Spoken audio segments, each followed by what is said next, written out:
1947 जब Soviet union ने एक एक्सपेरिमेंट किया जिसके अंदर 5 टेस्ट सब्जेक्ट्स को चुना गया और उनके साथ एक ऐसा एक्सपेरिमेंट किया जिसमें ना सिर्फ उनको फिजिकल टॉर्चर किया गया बल्कि उस एक्सपेरिमेंट की वजह से उनकी जिस्मानी सूरत हाल भी मुकम्मल तब्दील हो गई और वो इंसान से हैवान बन गए, ज़ॉम्बीज़ की फॉर्म में आ गए और कुछ ही दिनों बाद वो दर्दनाक मौत मारे गए। जी हाँ दोस्तों, मैं बात कर रहा हूँ द रशियन स्लीप एक्सपेरिमेंट के बारे में और आज की वीडियो में हम यही जानेंगे कि क्या इस एक्सपेरिमेंट में कितनी सच्चाई है और क्या वजह थी इस एक्सपेरिमेंट की। चलें शुरू करते हैं आज की वीडियो को। अस्सलाम वालेकुम दोस्तों, मेरे चैनल में खुशामदीद। दोस्तों सबसे पहले जानते हैं आखिरकार वजह क्या थी इस एक्सपेरिमेंट को करने की। बात है 1947 की, जब रशिया किसी मुल्क के साथ जंग लड़ रहा था, जिसके अब आपको मालूम है कि जंग के अंदर सबसे ज्यादा सोल्जर्स पे डिपेंड होती है। जितना ज्यादा सोल्जर्स लड़ेंगे उतनी ज्यादा जंग हम जीत सकते हैं, लेकिन जंग कई दिनों तक बढ़ भी सकती है, इसलिए कभी जंग हफ्तों तक भी चली जाती है, महीनों तक भी चली जाती है और कई दिनों तक भी। अब इसमें क्या होता है कि कई सोल्जर्स की शिफ्टिंग होती है। कोई सोल्जर्स जो फर्स्ट टाइम लड़ते हैं वो सेकंड टाइम आराम करते हैं, जो सेकंड टाइम लड़ते हैं वो फर्स्ट टाइम आराम करते हैं। रशियन के साइंटिस्ट के जहन में कोई ऐसी बात आई, क्यों ना एक ऐसी गैस इन्वेंट की जाए जिसे सूंघने के बाद सोल्जर्स की नींद ही उड़ जाए, वो लगातार 10-15 दिन तक सिर्फ लड़ते ही रहे। बस इसी चीज को टेस्ट करने के लिए उन लोगों ने 5 कैदियों को चुना और उन पर एक्सपेरिमेंट करना शुरू कर दिया और उन्हें लालच दिया गया कि अगर तुम 30 दिन तक इस एक्सपेरिमेंट में सर्वाइव कर गए तो तुम्हें जिंदा छोड़ दिया जाएगा और तुम पर कोई जुल्म या कोई किस्म का चार्जेस कुछ भी नहीं लगेंगे, तुम सब फ्री हो। अब उन लोगों को एक ऐसे सेल में रखा गया जो मुकम्मल बंद था, जिसके अंदर सिर्फ एक मिरर था जिसके जरिए से साइंटिस्ट उन्हें देख सकते थे, क्योंकि उस टाइम सीसीटीवी कैमरास का कोई कॉन्सेप्ट भी नहीं था। अब उस कमरे में उनके लिए खाने का सामान, उनके लिए बुक्स और टॉयलेट भी मौजूद थी, लेकिन वहाँ पर कोई बेड और कोई बैठने की चीज नहीं थी, क्योंकि उन लोगों को आराम करने की बिल्कुल इजाजत नहीं थी। कमरे में डक्ट भी थी जिसके जरिए गैस को कमरे में खारिज किया जाता था। बात करते हैं पहले 4 दिन की, जो बिल्कुल स्मूथली गुजरे,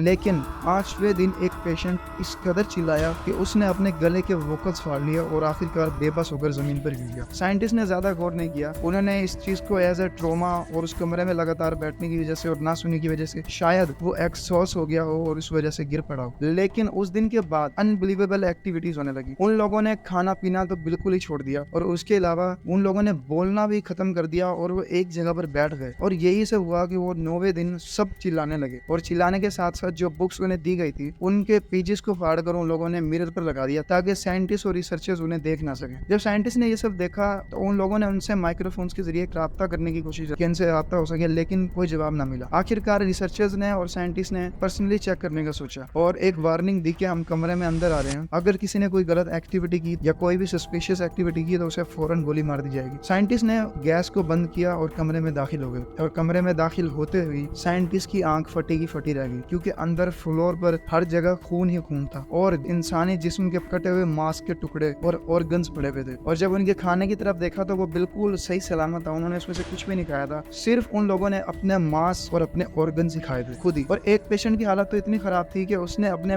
स्टमक के ऑर्गन सारे ही खा लिए थे कि यहाँ तक उसकी पसलियां और रीढ़ की हड्डी तक नजर आ रही थी। उस पेशेंट को जल्द से जल्द हॉस्पिटल ले जाया गया, लेकिन उन सबकी डिमांड एक ही थी कि उन्हें वो गैस चाहिए, वो दोबारा से उस कमरे में जाना चाहते हैं। अब उनमें से 3 पेशेंट्स तो फौरी तौर पर मर चुके थे जिन्हें गैस नहीं मिली थी, लेकिन 2 पेशेंट जिंदा थे। जब एक पेशेंट को सर्जरी के लिए ले जाया गया तो उसे 8 दफा एनेस्थीसिया दिया गया ताकि वो बेहोश हो जाए और उस पर सर्जरी शुरू की जाए, लेकिन उन लोगों के अंदर एक ऐसा सुपर पावर आ गई थी कि उन्हें कोई नींद ही नहीं आ रही थी और उन पर एनेस्थीसिया का कोई असर ही नहीं हो रहा था। तो इसलिए पेशेंट ने इजाजत दी कि उनके होश में रहते हुए ही उन पर सर्जरी की जाए। अब जब उन पर सर्जरी की जा रही थी तो एक नर्स ने बताया कि वो कैदी बार बार सर्जरी के दौरान उसे हंसते हुए देख रहा था और हर थोड़ी देर बाद वो अजीबोगरीब बातें कर रहा था। इवन के एक पेशेंट ने तो डॉक्टर के साथ लड़ना शुरू कर दिया गैस की वजह से और उसी लड़ाई के दौरान अपनी रिब्स तुड़वा ली और डॉक्टर की बाजू को फ्रैक्चर कर दिया। जब ये सब देखा जनरल्स ने इजाजत दी कि हम दोबारा से इन कैदियों को उस कमरे में रखते हैं और इस बार साथ 3 रिसर्चर्स को भी भेजेंगे ताकि हम देख सकें कि आखिरकार अब इन पर क्या असर होगा। ये सब सुनने के बाद एक साइंटिस्ट को गुस्सा आया और उसने उसी टाइम अपनी जेब से गन निकाली और जनरल को मार दिया और वहाँ पे मौजूद और साइंटिस्ट को भी मार दिया। जब उसने पर्सनली जाकर उन पेशेंट्स को देखा उसे यकीन नहीं हो रहा था कि वो लोग इंसान नहीं बल्कि